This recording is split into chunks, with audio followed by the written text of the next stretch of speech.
Crônicas do Amanhecer, por Feijão, Centro Espírita Allan Kardec.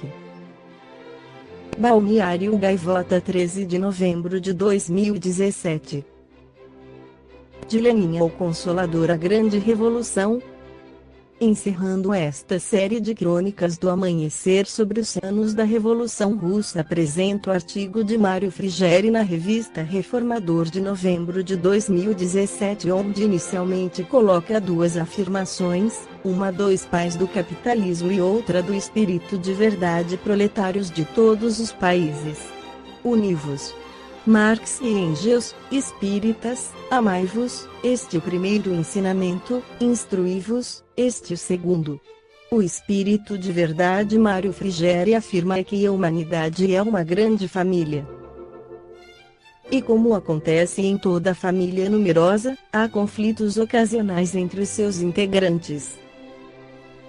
A Revolução Russa de 1917 foi um desses vastos conflitos em que os filhos, revoltados com a opressão dos pais, insurgem-se contra eles e os executam.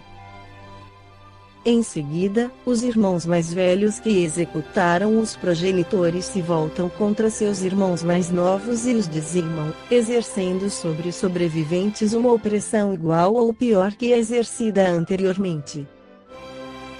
Uma opressão é substituída por outra, com novos nomes sonoros e praxes radicalizantes. Mas, passado o tumulto e assentado o pó, a vida, que é dom de Deus, refloresce em um patamar novo e absorvente.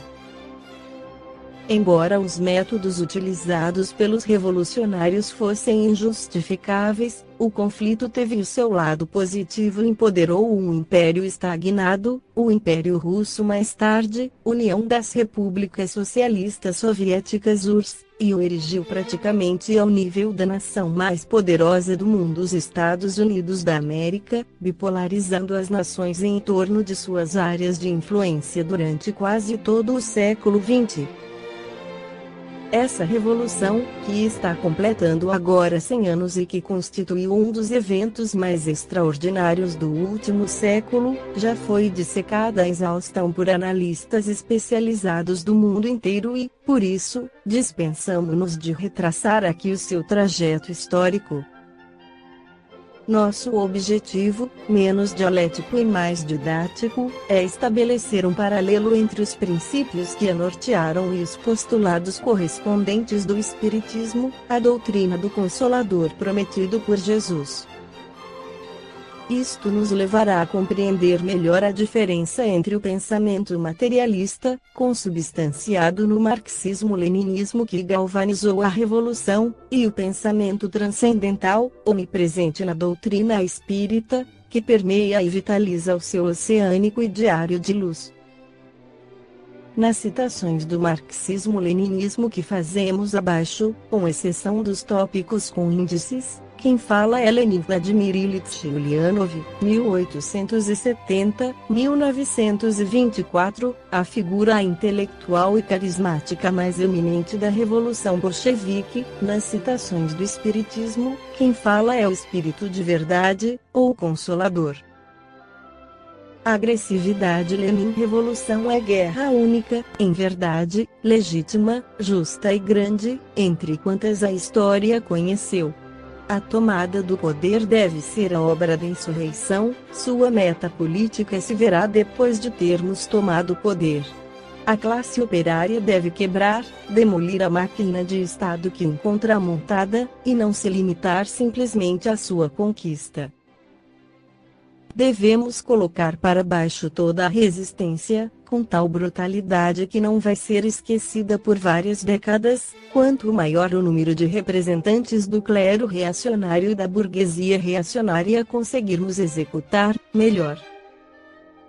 O marxismo, totalmente hostil a todas as fórmulas abstratas, a todas as receitas e a todas as doutrinas, exige que se preste muita atenção à luta das massas em curso, que, com o desenvolvimento do movimento, com o crescimento da consciência de massa e com a intensificação das crises econômicas e políticas, engendra constantemente novos e cada vez mais diversos métodos de defesa e de ataque. Enquanto o capitalismo e o socialismo existirem, não poderemos viver em paz. No fim, um ou outro terá de triunfar, um requiem será cantado sobre a República Soviética ou sobre o mundo capitalista.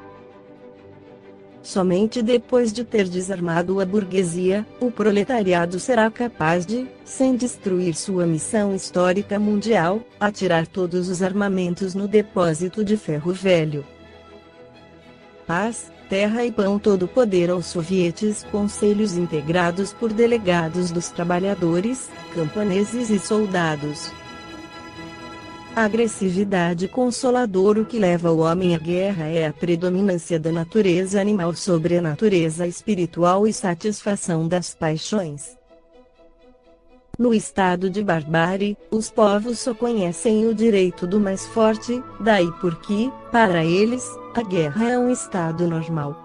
À medida que o homem progride, a guerra se torna menos frequente, porque ele evita suas causas, e quando a julga necessária, sabe adicionar-lhe humanidade. Mas a guerra desaparecerá um dia da face da terra, quando os homens compreenderem a justiça e praticarem a lei de Deus. Nessa época, todos os povos serão irmãos. Na guerra, o verdadeiro culpado é aquele que a promove em benefício próprio. Precisará de muitas existências para expiar todos os assassínios dos quais foi a causa, pois responderá por cada homem cuja morte tenha causado para satisfazer a sua ambição. Liberdade. Lenin. A liberdade é uma coisa tão preciosa que deveria ser racionada. A liberdade é uma grande palavra, mas foi sob a bandeira da liberdade da indústria que foram empreendidas as piores guerras de pilhagem. Foi sob a bandeira da liberdade do trabalho que os trabalhadores foram espoliados. Não manchem a grande palavra liberdade, porque também nós somos livres para ir aonde nos aprouver, livres para combater não só o pântano, como também aqueles que para lá se dirigem. Enquanto existir o Estado, não haverá liberdade. Quando houver liberdade, não haverá Estado. Dar à burguesia a arma da liberdade de imprensa é facilitar a ajuda à causa do inimigo. Nós não desejamos um fim suicida. Então, não a daremos. Todos os países capitalistas, inclusive os mais desenvolvidos, são como verdadeiras penitenciárias para o operariado. Liberdade consolador. Nenhum homem goza de absoluta liberdade, porque todos precisam uns dos outros, tanto os pequenos como os grandes. Desde que dois homens estejam juntos, há entre eles direitos a serem respeitados e, portanto, nenhum deles gozará de liberdade plena. É pelo pensamento que o homem goza de liberdade sem limites, pois o pensamento não conhece obstáculos. Pode-se impedir a sua manifestação, mas não aniquilá-lo. Como todas as doutrinas têm a pretensão de ser a única expressão da verdade, pode-se reconhecer a que merece esse qualificativo pelo seguinte sinal: é a que fizer mais homens de bem, isto é, homens que pratiquem a lei de amor e de caridade na sua maior pureza e na sua mais ampla aplicação. Por esse sinal se reconhece que uma doutrina é boa, visto que toda doutrina que tiver por efeito semear a desunião e estabelecer linha de separação entre os filhos de Deus só pode ser falsa e perniciosa.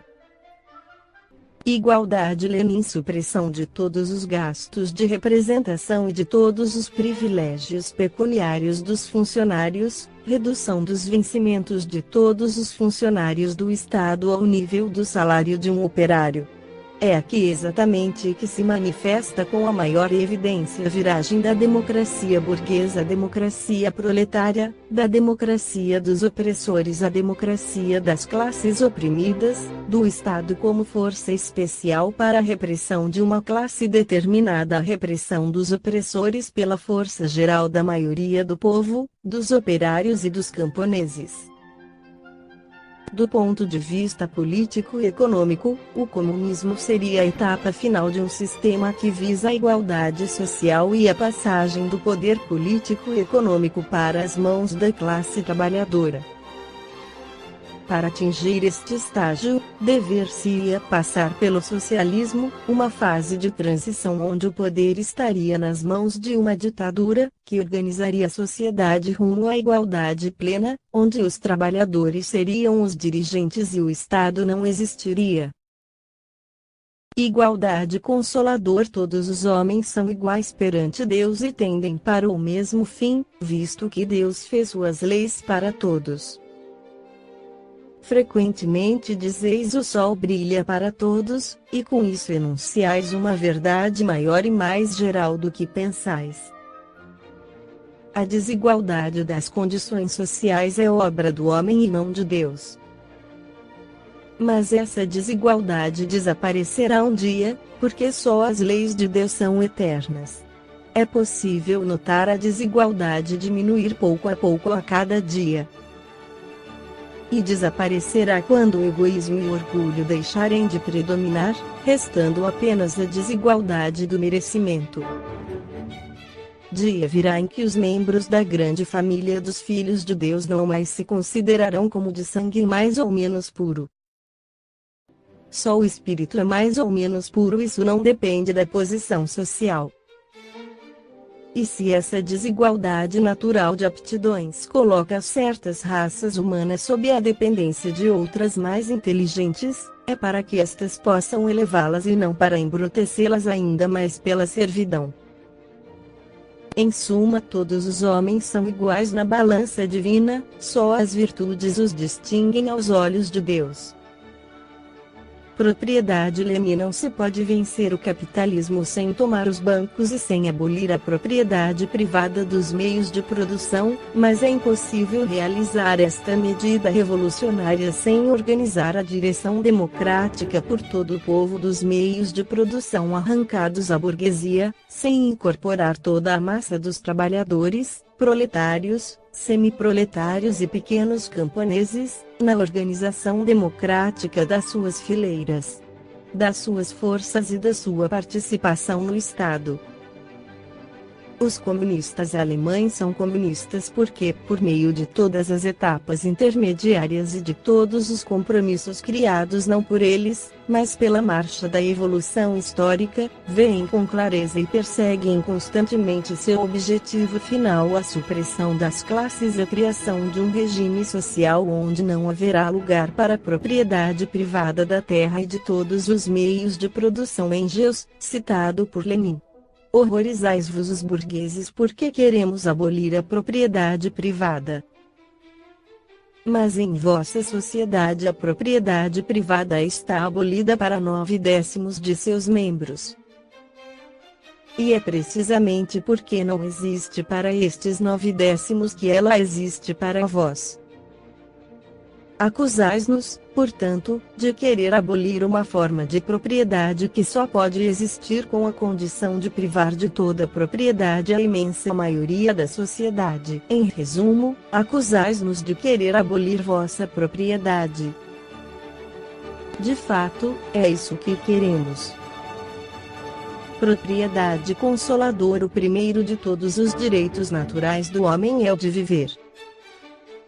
Por isso ninguém tem o direito de atentar contra a vida de seu semelhante, nem de fazer o que quer que possa comprometer a sua existência corporal.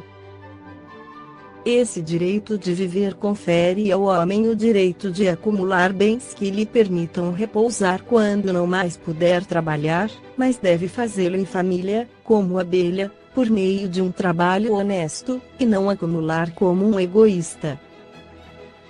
Até mesmo alguns animais lhe dão o exemplo da previdência. Aquilo que o homem acumula por meio de trabalho honesto constitui legítima propriedade sua, que ele tem o direito de defender, porque a propriedade que é fruto do trabalho é um direito natural, tão sagrado quanto de trabalhar e de viver.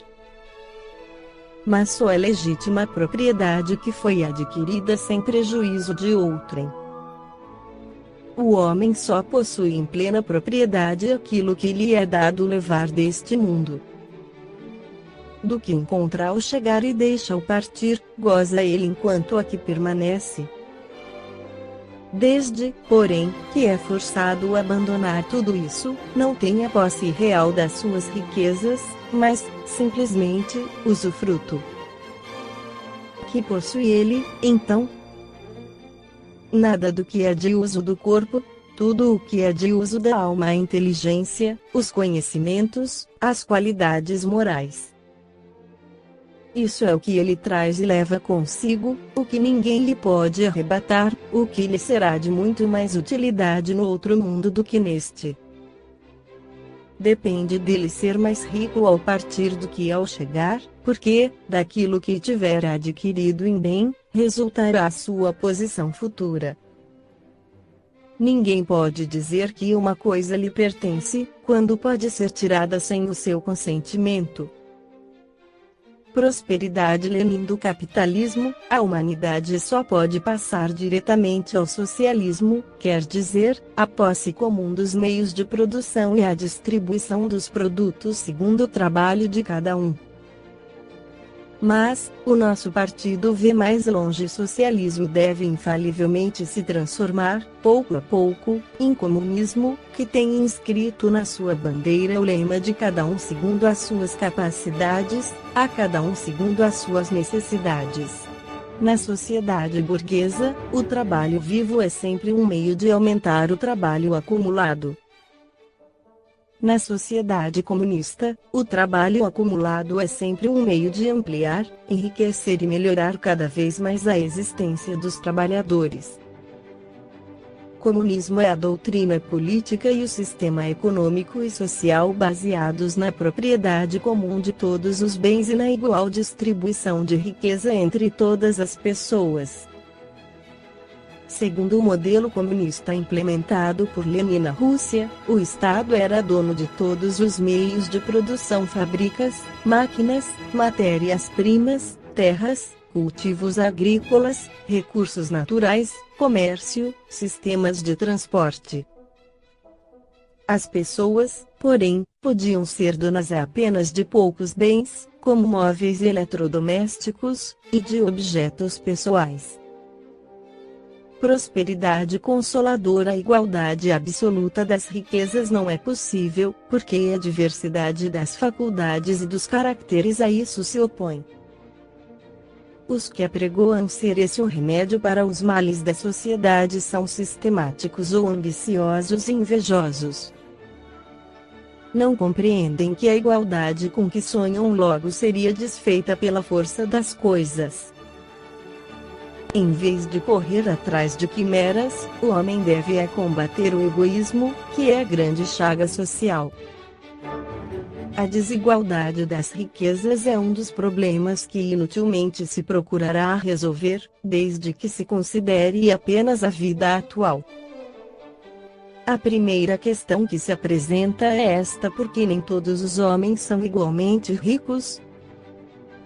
Não o são por uma razão muito simples: por não serem igualmente inteligentes, ativos e laboriosos para adquirir, nem sóbrios e previdentes para conservar. Aliás, ponto matematicamente demonstrado que a riqueza, repartida com igualdade, daria a cada um parcela mínima insuficiente, que, supondo-se efetuada essa divisão, o equilíbrio estaria desfeito em pouco tempo, pela diversidade dos caracteres e das aptidões, que, supondo-a possível e durável, tendo cada um somente com que viver, o resultado seria o aniquilamento de todos os grandes trabalhos que concorrem para o progresso e para o bem-estar da humanidade, que, admitindo que ela desse a cada um o necessário, já não haveria o aguilhão que impele os homens às grandes descobertas e aos empreendimentos úteis. Se Deus a concentra em certos pontos, é para que daí se expanda em quantidade suficiente, de acordo com as necessidades. Mas como é, ao mesmo tempo, poderoso meio de ação para o progresso, Deus não quer que ela permaneça longo tempo improdutiva, razão pela qual ele incessantemente a desloca. cada um tem de possuí-la, para se exercitar em utilizá-la e demonstrar que uso sabe fazer dela. Para uns, a pobreza é a prova da paciência e da resignação, para outros, a riqueza é a prova da caridade e da abnegação. Deus experimenta o pobre pela resignação e o rico pelo emprego que dá aos seus bens e ao seu poder. Conclusão. Para concluir este estudo, estabelecer diretrizes seguras à nossa meditação, imaginando que um dia estados e nações possam estar imbuídos nos valores cardeais que iluminam a doutrina do Consolador, valemo-nos de uma profunda reflexão de Rui Barbosa, Glória do Brasil, exemplo vivo de espírito laborioso e íntegro, na qual ele estabelece a estratégia ideal e a metodologia perfeita para o enfrentamento inevitável neste mundo, entre o bem e o mal, ou seja, entre a força da treva, que está fora da lei, e o poder da luz, que é a própria lei. O Estado é o grande representante da inteligência contra o obscurantismo, é o inimigo armado das trevas, é o irradiador vitorioso da luz. Mas as vitórias da luz realizam-se ensinando e não inibindo de ensinar os inimigos dela, mas as ciladas encobertas no seio das trevas evitam-se, levando até o fundo do esconderijo raio sereno da demonstração livremente discutida, mas a força de serve, em vez de servir, a inteligência, cujos triunfos nunca hão de ser sólidos e revogáveis, senão quando o obstáculo for suprimido, sem violência nem injustiça, em combate igual, pela energia invencível, posto que inerme, da verdade, mas privar o obscurantismo das garantias do direito comum, é dignificá-lo com a majestade do infortúnio, cingir-lhe a palma do martírio, aureolá-lo com o esplendor da santidade, inspirar-lhe esses imprevistos movimentos de abnegação, esses grandes rasgos cênicos de heroísmo moral, que lhe cativam na mulher a mais poderosa metade da nossa espécie, e prostram-lhe aos pés, na atitude religiosa da contemplação e da prece, as imaginações populares, fascinadas por essa generosa simpatia que diviniza nos perseguidos os erros mais perigosos e as causas mais funestas. Esta foi a crônica do amanhecer de 13 de novembro, por Feijão.